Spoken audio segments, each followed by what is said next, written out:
Evan Mercer was 42 years old when his wife used a county property review to move another man through their marriage like paperwork. For 17 years, he had been the sprinkler man in other people's buildings, the one who checked pressure gauges, traced old pipes through concrete ceilings, and made sure danger had nowhere easy to spread. Every Friday before dawn, he left a $20 bill under the ceramic rooster by the coffee maker because Marla liked stopping for a cinnamon latte on her way to the county office, and he never wanted her to feel rushed. The moment of discovery came on a wet Tuesday evening when he opened a county valuation envelope that should have been routine and saw their home priced lower than a cracked duplex 2 streets over. What Evan found in the bottom drawer of Marla's small filing cabinet made his fingers lock around the folder until the paper creased. A draft sale packet, a reimbursement form for field correction, mileage, and a printed map with a red line drawn behind their back fence. By Monday, she had made their house look less valuable on paper. By Thursday, she had used that lower number to begin shaping a divorce settlement before Evan even knew there was a war. He's a pipe inspector with lunchbox money. He'll sign whatever number looks official. She had no idea the old utility easement recorded under his father's plumbing cooperative would let him take back the land, the value, and the story she thought she had already priced. Before we jump into the story, comment where in the world you're watching from and subscribe, because tomorrow's story is one you need to hear. The house on Alder Street was not impressive. It had a narrow driveway, a soft dip in the front steps, and gutters Evan kept promising to replace once the spring overtime checks came in. But the place had belonged to his father before him, and every repair carried a memory that made the property feel heavier than its square footage. Evan had replaced the kitchen shutoff valve the week after his father died, patched the porch railing himself, and kept the old basement shelves because they still had his father's handwriting on. Masking tape labels. Marla used to understand that kind of loyalty. When they first met, she was not yet the polished county appraiser people recognized at budget hearings and neighborhood meetings. She was a junior assessment clerk with sensible shoes, a stack of color-coded folders, and a reputation for correcting mistakes even when nobody important was watching. Evan fell in love with her after seeing her spend 3 lunch breaks helping Mrs.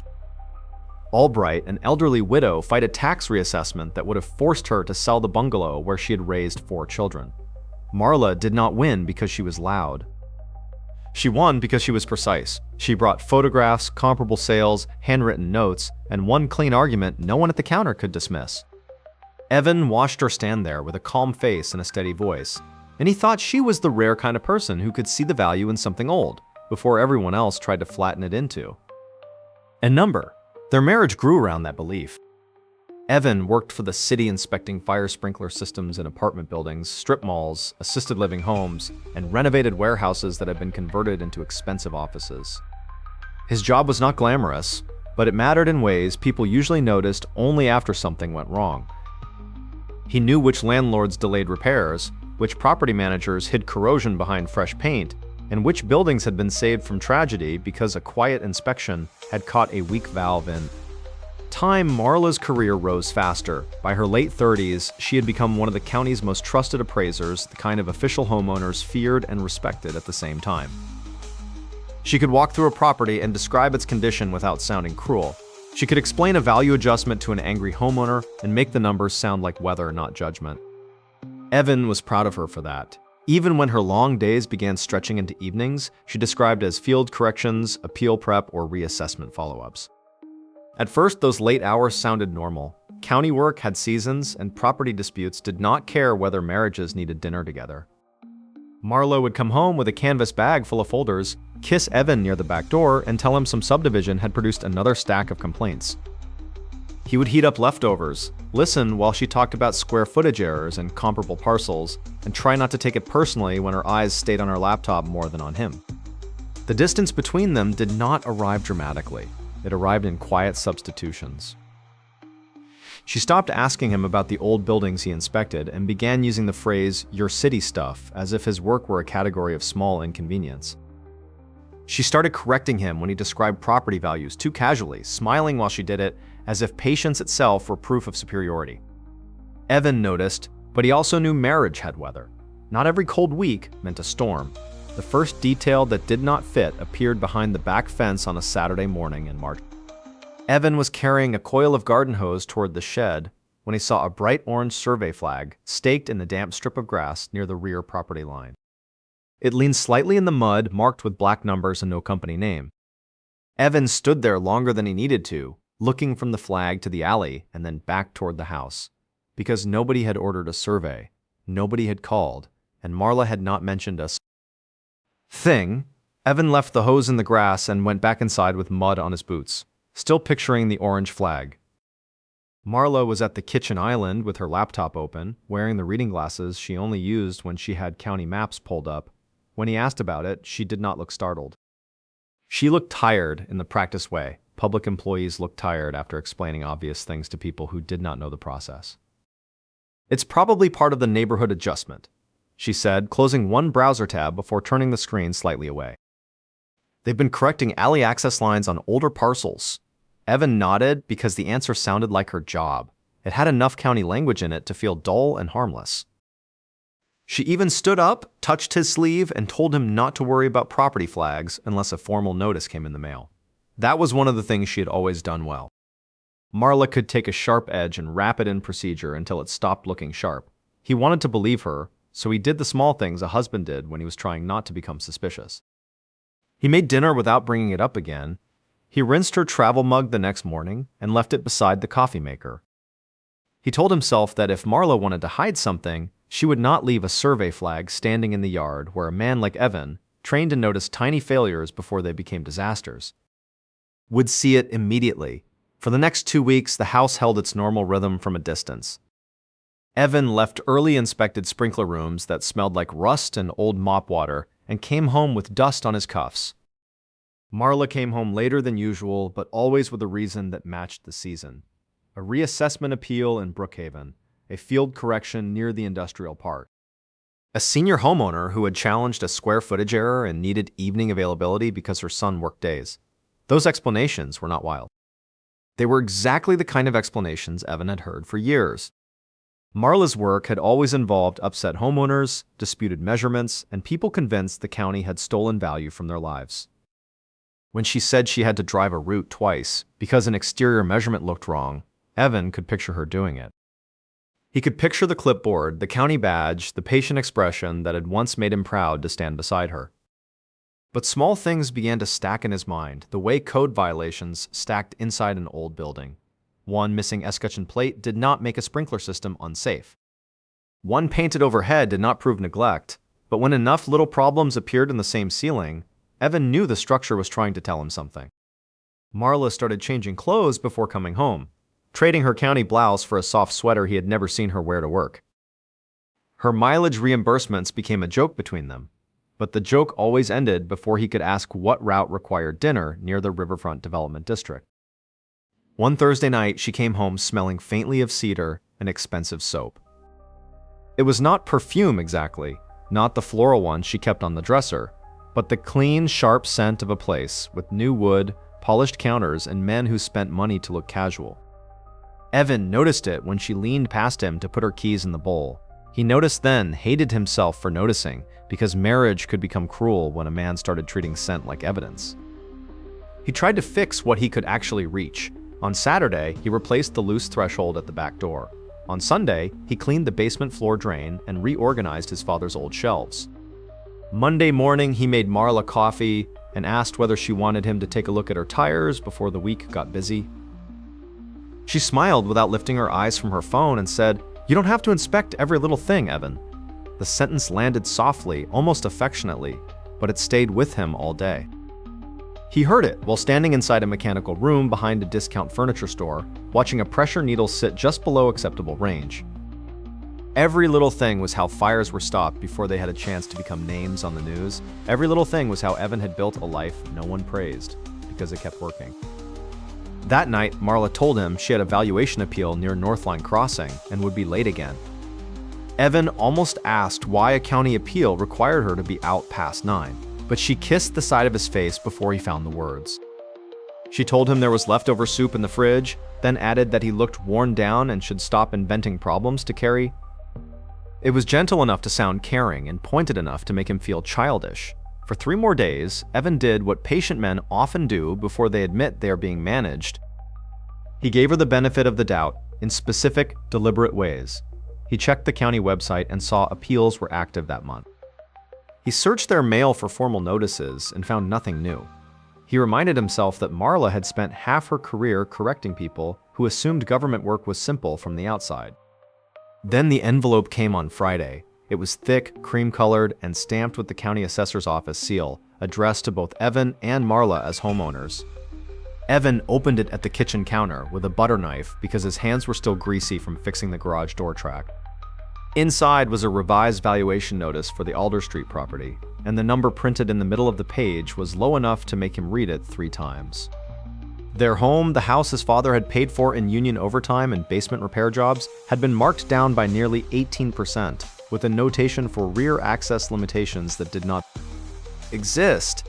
Evan did not call Marla first. That surprised him later because part of him wanted to hear her explain it before the number had time to settle into his bones.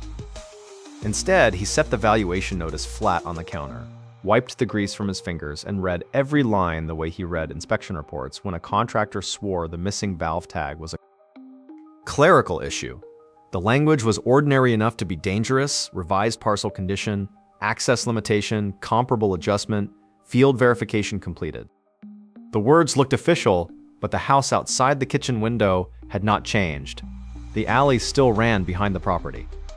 The old access lane still connected to the drainage strip near the utility poles. Nothing about their fence, driveway, or rear lot had suddenly made the property worth less, and Evan knew enough about buildings to understand when a number was carrying a lie in clean clothes. When Marla came home that evening, she found him sitting at the table with the notice folded beside his coffee. She glanced at the county seal, then at his face, and her expression tightened for less than a second before smoothing out again. She told him notices like that were preliminary, that older parcels often corrected downward before equalization, and that he should not take a government form as a personal insult. "It's not personal," she said, reaching for the envelope. "It's just valuation." Evan let her take it. He watched the way she scanned the page without actually reading it, as if she already knew where the number would be. He asked whether she had been involved in the review, and she gave a small laugh that made him feel foolish for asking. She said there were walls between her work and their property, that ethics rules existed, and that he was turning paperwork into a conspiracy because the number hurt his feelings. That was the sentence that nearly stopped him, not because it comforted him, but because it made him feel exposed. Evan knew he was not fluent in Marla's professional world. He knew he did not use phrases like equalization schedule or market-derived adjustment in normal conversation. For one long minute, sitting under the kitchen light with his work shirt still smelling faintly of pipe sealant, he wondered whether his pride had reached for suspicion because he could not stand that. His father's house might simply be worth less than he believed.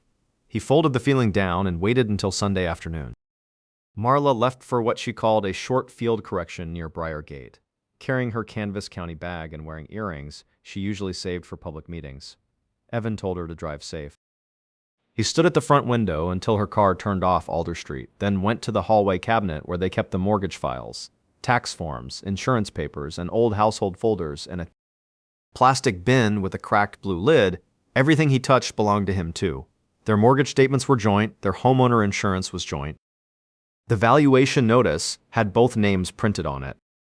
Evan was not sneaking into someone else's locked life. He was opening the paperwork of his own home, and even then, his chest felt tight with the shame of looking. The first folder gave him nothing but old escrow statements and annual tax summaries. The second had insurance renewals, a roof repair invoice, and photographs from a minor hail claim 3 years earlier. The third was Marla's, at least by habit, labeled property in her neat block handwriting. Evan almost put it back, because the sight of her handwriting still carried 15 years of grocery lists, birthday cards, and notes left on the fridge. Then he saw the corner of a printed packet tucked beneath a county brochure. It was not an official listing. It was a draft sale analysis, probably prepared before anyone meant for him to see it.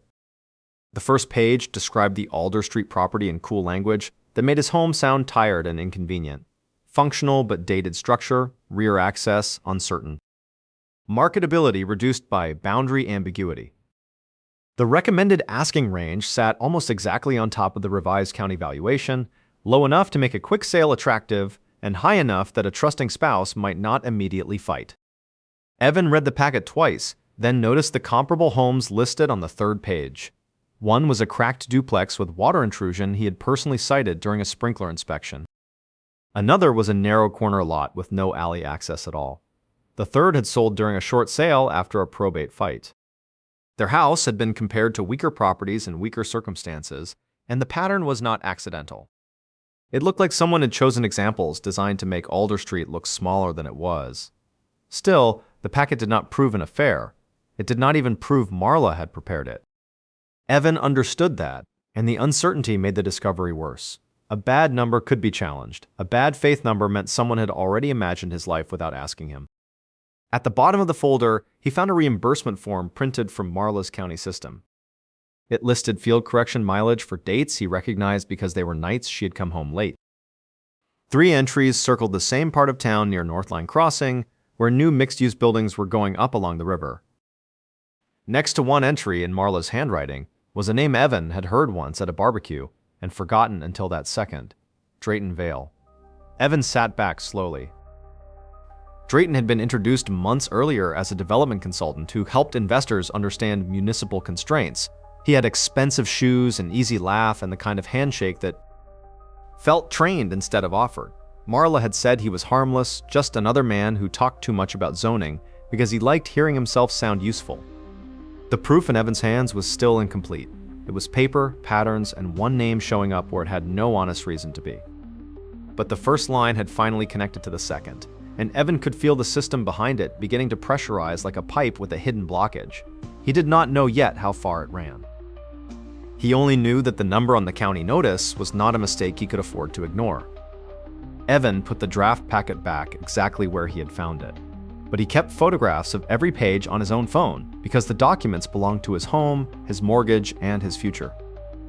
He did not sleep much that night. Marla lay beside him, breathing evenly, one hand tucked under her cheek, and the ordinary sight of her in the dark made the folder in the hallway feel almost impossible to accept.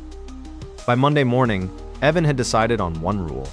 He would not confront a county appraiser with a feeling. In his work, suspicion meant nothing unless it could survive a test.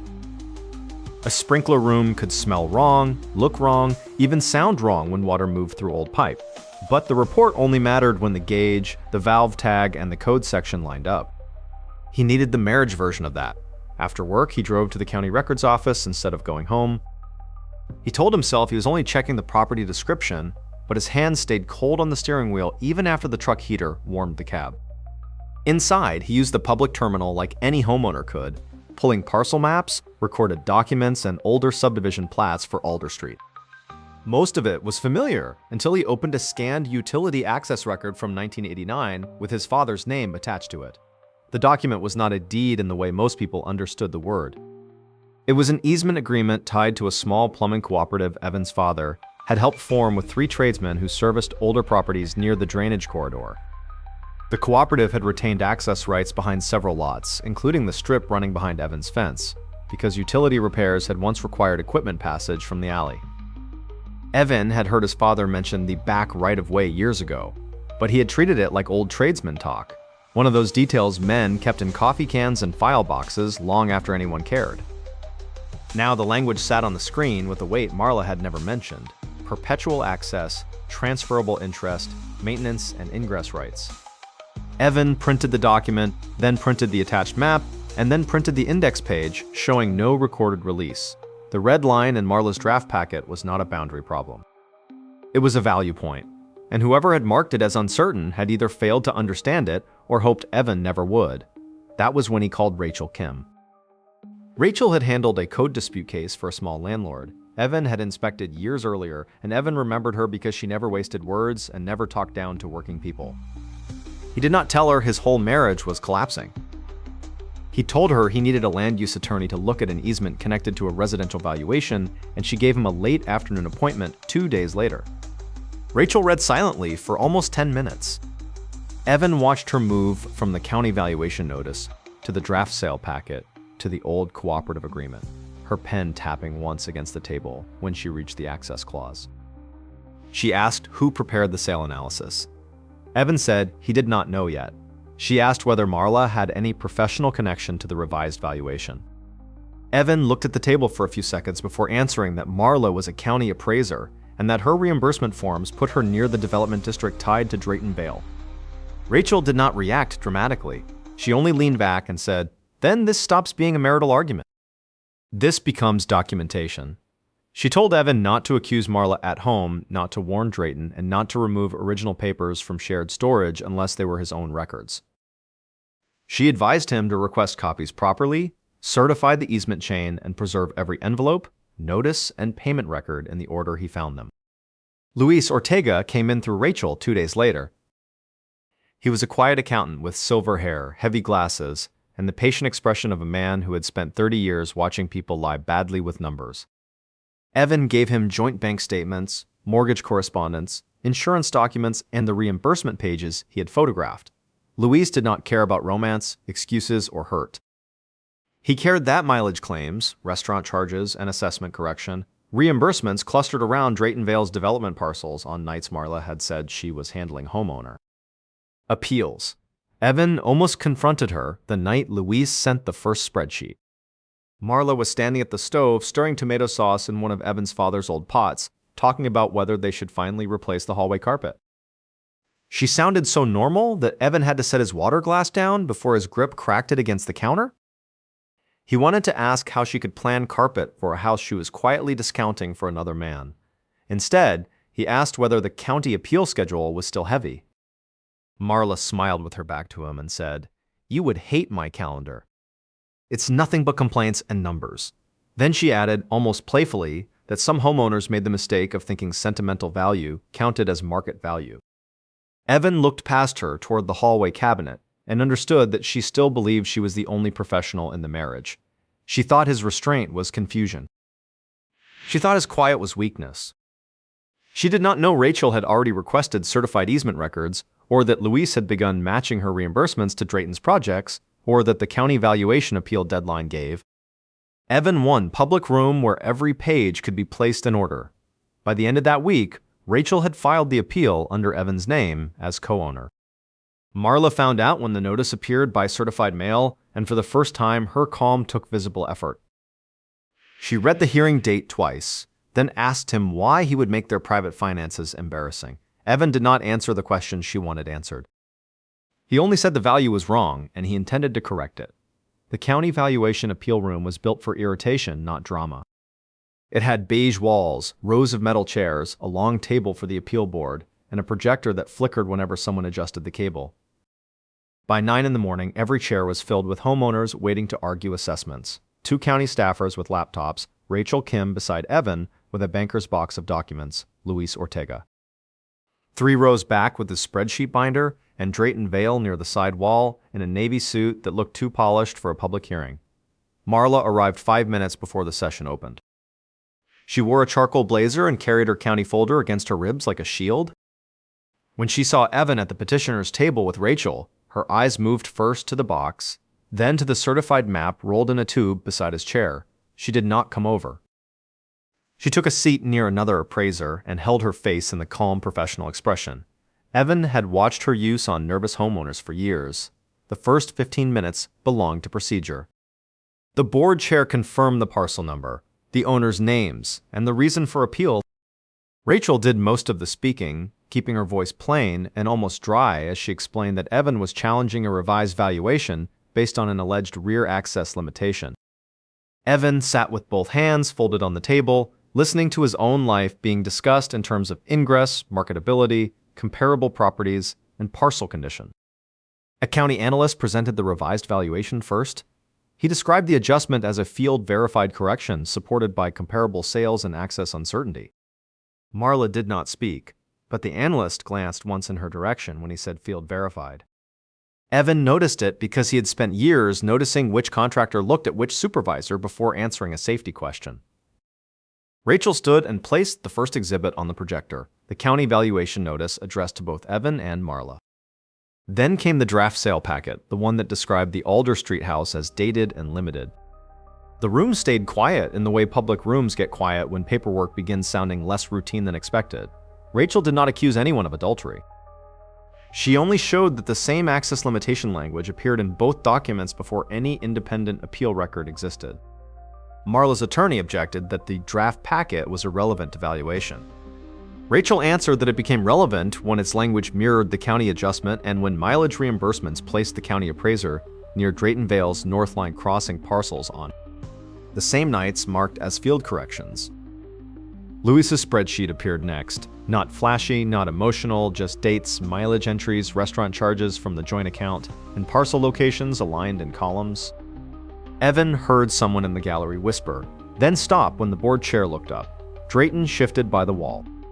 Until then, he had looked annoyed, like a businessman forced to attend a slow municipal meeting. When Rachel placed his development parcels on the screen beside Marla's reimbursement dates, he lowered his chin and began typing on his phone. Evan watched him the way he watched pressure gauges during flow tests, waiting to see whether the needle dropped under load. Then Rachel unrolled the certified easement map. It showed the access strip behind Alder Street, recorded under the old plumbing cooperative, with Evan's father's name in the original index, and Evan's ownership interest carried forward through the estate documents. Rachel explained that the supposed rear access limitation was not a limitation at all. It was a transferable access, right? Unreleased, recorded, and valuable enough that removing it from the valuation picture artificially depressed the property. The board chair asked Marla whether she had contributed to the field notes used in the adjustment.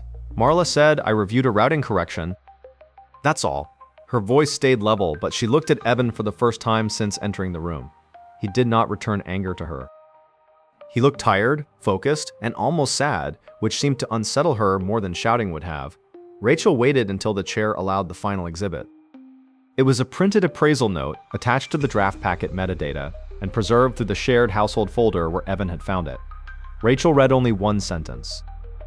"He's a pipe inspector with lunchbox money. He'll sign whatever number looks official." The words landed in front of homeowners, county staff, attorneys, and the lending representative who had come because Drayton's financing depended on clean property assumptions. No one needed a speech after that. Marla's face lost color in a slow, controlled way, as if she were trying to remain professional while the room recalculated her. Drayton stepped away from the wall and murmured to a man Evan had not noticed before, a lender's counsel with a leather folio under one arm. Within minutes, that counsel asked that any materials connected to Drayton's parcels be preserved for review. The board did not decide the divorce, and it did not punish a marriage. It did something colder and more practical. It suspended the revised valuation pending investigation, ordered the easement recognized in the parcel review, and referred the field notes to the county ethics officer before the next case was called. The hearing did not end with Marla crying in the hallway or begging Evan to listen. That would have been simpler, and Marla was not simple. She gathered her folder, stood with the same posture she used at public meetings, and told her attorney she needed to speak with the ethics officer before anyone misunderstood the scope of her involvement. Even then, even after her own words had been read aloud, she tried to move the damage back into procedure. Evan did not follow her. Rachel touched his sleeve once and told him to let the room work. That advice was harder to obey than it sounded. For months, Marla had used calm as a weapon, and part of Evan wanted to see what happened when calm finally had nowhere to stand. But he stayed at the table while Louise collected copies, while the board secretary stamped the referral packet, and while two homeowners near the back pretended not to watch him as if he had become part of their own private argument with the county. Drayton Vale moved faster than anyone. Before Evan and Rachel had left the building, Drayton's attorney had already requested a separate conference with the lending representative. By noon, Rachel received a forwarded notice that Drayton's company was pausing its interest in any acquisition connected to the Alder Street corridor. The language was careful, but the meaning was not. Drayton was stepping away from Marla, from the packet, and from any paper trail that made his debts look intentional instead of desperate. Louise found the reason 2 days later in public lien records and contractor filings. Drayton had 3 unpaid mechanics liens attached to prior renovation deals, a private bridge loan coming due, and a lender threatening default if his next project did not show clean collateral. Assumptions. He had not needed Marla because he loved her. He had needed a county appraiser close enough to Evan's property to make a valuable parcel look tired, uncertain, and easy to move. When Marla realized Drayton had backed away, her strategy changed. She stopped sounding offended and began sounding wounded. Through her attorney, she claimed Evan had humiliated her professionally over a misunderstanding that could have been handled inside the marriage. She described the appraisal note as careless language taken out of context, the reimbursements as routine, and Drayton as someone she had trusted too much in a professional setting. She did not admit the affair at first. She tried to make the affair smaller than the paperwork because paperwork was where she had always felt strongest. But the paperwork did not protect her anymore. Rachel filed for divorce with the valuation evidence attached under seal where necessary, and Louise prepared a financial summary showing joint account expenses that lined up with Marla's supposed field. Corrections. There were dinners charged near Northline Crossing, gas purchases on nights she claimed to be in residential appeal meetings, and small payments that looked harmless until the locations were placed. Beside Drayton's parcels, none of it was dramatic by itself. Together, it showed a woman using routine marriage money to help build an exit ramp under her husband's feet. People did not turn on Marla all at once. Some county colleagues defended her at first, saying property work was messy, and every appraiser had written a sharp, private note. A few neighbors avoided Evan at the grocery store because they did not know whether to offer sympathy or pretend they had heard nothing. Miss Albright, the widow Marla had once helped, sent Evan a short handwritten card that said she was sorry the house had been treated like a file instead of a home. Evan kept that card on the mantel longer than he meant to. At home, the practical losses arrived in pieces. Marla moved into a short-term rental near the county complex, then complained through counsel that Evan was making the separation financially difficult by refusing to sell quickly. Evan kept working. He inspected sprinkler systems, wrote deficiency reports, answered contractors who argued about code deadlines, and returned to Alder Street each evening to a house that felt too quiet, but no longer false. The ethics review widened after the Lenders Council submitted questions about Drayton's financing. Marla was placed on administrative leave while the county examined whether her access had influenced the valuation adjustment. Drayton issued a statement claiming he had relied on professionals and had no knowledge of any marital dispute. It was exactly the kind of sentence a man wrote when he wanted every door behind him locked. Marla read that statement before a settlement conference and asked for a private break. For the first time, Evan saw panic without polish. She did not collapse, and she did not apologize in the way he needed. She only looked at Rachel's binder, then at the easement map, and said, "He told me this was cleaner than it was." Evan understood then that she had not simply misjudged him. She had also misjudged the man she had chosen as his replacement. The divorce took 9 months, not because the facts were unclear, but because facts still had to move through calendars, motions, appraisals, ethics reviews, and settlement drafts. Evan learned that justice rarely arrived like a door flying open. More often, it arrived like a pressure test, slow and measurable, showing every weak point until no one could pretend the system was sound. The Alder Street valuation was corrected first. A neutral appraiser recognized the recorded easement, the rear access, and the stronger comparable sales Rachel had submitted. The new number did not make Evan rich, but it restored what Marla had tried to take before the divorce even began, the honest value of his home. The house his father had left him was no longer described as limited, uncertain, or tired. On paper, at least, it was allowed to be what it had always been. Marla's professional fall happened more gradually. The county did not parade her out of the building, and no one made a public speech about betrayal. She resigned before the ethics board completed its recommendation, accepting a settlement that barred her from appraisal work, connected to county valuation for several years. The official language was careful, but everyone in that building understood what had been lost. Marla had built her identity on being the calm person who measured value correctly, and now her own judgment had become the thing people questioned first. Drayton did exactly what Rachel had predicted. He cooperated only as far as it protected him, then framed Marla as an overreaching county employee who had misunderstood his business interests. His bridge lender tightened terms. 2 investors withdrew from Northline Crossing.